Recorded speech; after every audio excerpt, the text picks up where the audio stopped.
1316, August 3rd, 2026, right now marks 2,663 hours of progress on the global horror simulation. Currently has been figured out how to convert a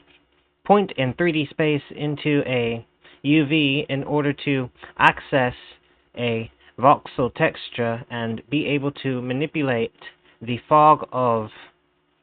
volumetric height fog to map to the currently visible voxel, or voxel that is currently inhabited by an object. And so basically what is being done is having a array of voxels, a one-dimensional array, and then it creates a 3D grid and then collapses the 3D grid into a 1D array, and then that 1D array is then uploaded into a 2D texture, and then from the 2D texture a UV has to be reconstructed from a point in 3D space in order to be able to map back into the voxel texture. And so this seems to be working quite well, so it works perfectly at the moment. And as soon as the object leaves the grid, the pixels vanish, and it maps with 100% accuracy, it would seem.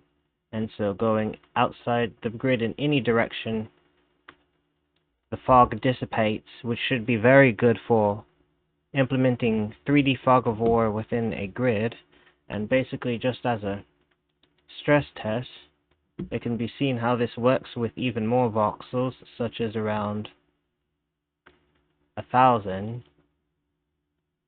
And so currently, with 1,000 voxels here,